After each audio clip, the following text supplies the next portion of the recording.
అయితే పుట్టగొడుగుల విషయం కూడా చాలా మంది అంటే నాన్ వెజ్ తినని వాళ్ళు ఎవరైతే ఉంటారో వాళ్ళు పుట్టగొడుగులు అంటే ఓన్లీ వెజిటేరియన్స్ అండి, పుట్టగొడుగులు కూడా తీసుకోరు ఎందుకంటే అది నాన్ వెజ్ అని చెప్తారు. నిజమా? మీకు రహస్యం ఒకటి చెప్తా, ఇది కొంచెం అందరికి హాస్యాస్పదంగా కూడా ఉంటుంది. మాంసాహారం కంటే కూడా పుట్టగొడుగు ప్రమాదకరమైనది శాస్త్ర ప్రకారం. ఎందుకని?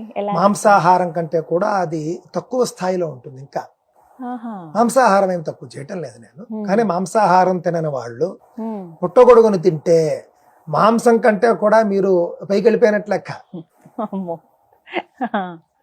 ఎందుకు ఈ మాట చెబుతున్నాను అని అంటేనండి, పుట్టగొడుగులు పెరిగేటటువంటి ప్రదేశం చూడండి. మీరు ఒక్కసారి బాగా వర్షాలు వచ్చినప్పుడు చెట్లు బాగా ఉండేటటువంటి అడవి మొదలైన చోట్లకి వెళ్ళారనుకోండి, అక్కడ పుట్టగొడుగులు వస్తాయండి. పుట్టగొడుగు యొక్క లక్షణం ఏంటంటేనండి, కుళ్ళిపోయినటువంటి పదార్థాల నుండి పుడుతుంది. కావున అమేధ్య ప్రదేశాలు అంటారన్నమాట. అమేధ్యము అని అంటే కనుక మేధ్యం అంటే మంచిది, అమేధ్యం అంటే కూడా తినకూడనిది, అసహ్యమైనది అని. ఉదాహరణకి ఏదైనా ఒక జంతువు చచ్చిపోయింది, జంతువు కళేబరం ఎవడు పట్టించుకోలేదు, జంతు కళేబరాలను ఎవరు పట్టించుకుంటారు?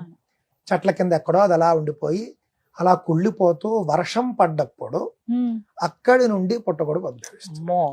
అంటే కేవలం జంతువు అనే కాదు, ఏదైనా సరే ఒక పదార్థం కుళ్ళిపోతే కనుక, జీవం ఉన్నటువంటి పదార్థం ఏదైనా కనుక, అంటే ధాన్యంలో కూడా జీవం ఉంటుంది, కుళ్ళిపోతే కనుక ఆ కుళ్ళిపోయినటువంటి పదార్థం నుండి పుట్టేది పుట్టగొడుగు. అందువల్ల అసలు పుట్టగొడుగు చాలా దోషభూయిష్టము. అదే ఇప్పుడు అక్కడికే వస్తుంది. సరేనండి, మీరు చెప్పింది పాతకాలం అండి. ఆధునిక కాలంలో పుట్టగొడుగులు ఫార్మింగ్ చేస్తున్నారు, చాలా చక్కగా తయారు చేస్తున్నారు అని మీరు అనొచ్చు. అక్కడ కూడా ఫార్ములా ఇదే, కాకపోతే ఈ మొక్కజొన్నలు, జొన్న గింజలు మొదలైనటువంటి ఉంటాయి చూసారా, అవన్నీ అక్కడ వేస్తారు. అవి కొళ్ళాలి మళ్ళీ అక్కడ మీకు. అంటే అక్కడ ఒక ఫంగస్, అంటే పుట్టగొడుగు అనేది ఒక ఫంగస్ ఫామ్ కావాలి అని అంటే పదార్థం కొళ్ళాలి. కావున ఏదైనా ఒక పదార్థాన్ని కొళ్ళబెట్టి తయారు చేయడం అనేది మన యొక్క శాస్త్రం అంగీకరించదు. మాంసానికి కూడా నియమాలు చెప్పారు. ఫలానా మాంసాహారులు ఫలానా మాంసం తినవచ్చు, మాంసాహారులు ఫలానా మాంసం తినకూడదు, ఇవన్నీ చెప్పారు. అక్కడ కూడా పుట్టగొడుగులు వద్దని చెప్పారు. ఎందుకు అనంటే దాని యొక్క పుట్టుక అలాంటిది అనేటటువంటి ఉద్దేశమే తప్ప ఇంకేం కాదు.